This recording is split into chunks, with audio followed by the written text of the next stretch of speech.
Et on parlait justement des codes visuels, du branding des gangs de hackers. J'aimerais bien qu'on revienne dessus. Je pense que tout le monde ici sait que c'est mon sujet préféré, le sweat à capuche. Les têtes de mort, les jeunes hommes qui codent dans le noir et qui font peur. Qu'est-ce que vous pensez, vous, de ces codes-là ? Est-ce qu'ils reflètent la réalité ou est-ce qu'on est dans le mythe total ? Bogdan, je sais que tu fais partie de ceux qui adhèrent à ces codes visuels. Est-ce que tu peux nous expliquer pourquoi ? Ouais, adhérer, oui.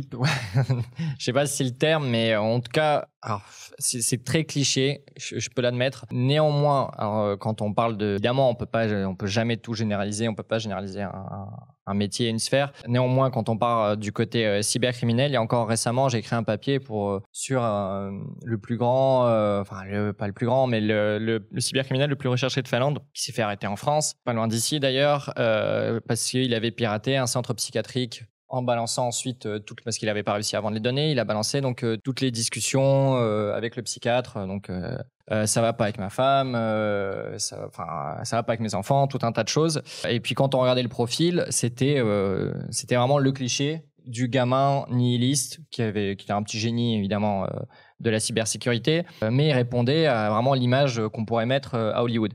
Il a 26 ans, donc il en a pour 6 ans de prison.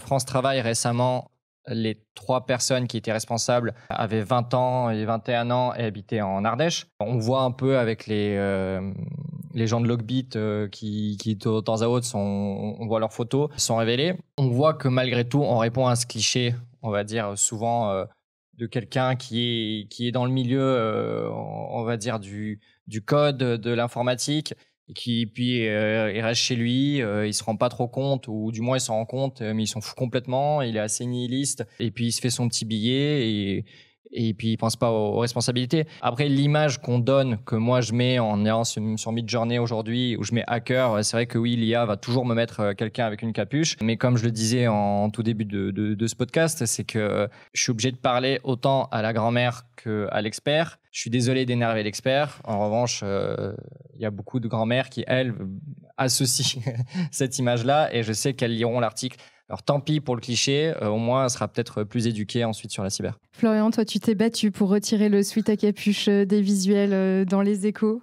Est-ce que tu veux nous raconter ? Effectivement, j'ai demandé au service iconographie d'arrêter les suites à capuche. Mais pour les mêmes raisons que Bogdan, je ne demande pas à arrêter le clavier vert à la Matrix, parce qu'il faut quand même effectivement attirer le lecteur. C'est bien d'écrire des articles très intéressants, mais s'ils ne sont pas lus, ça n'a pas beaucoup d'intérêt. Donc voilà, sur le sweat à capuche, beaucoup d'attaques sont préparées en pleine journée à la lumière. Les hackers ont aussi l'électricité, ils peuvent allumer une lampe. Donc il n'y a pas de raison de se mettre dans le noir avec une capuche. Mais effectivement, on a besoin d'images qui frappent pour pouvoir intéresser rapidement un lecteur. C'est comme ça que fonctionne l'information depuis très longtemps.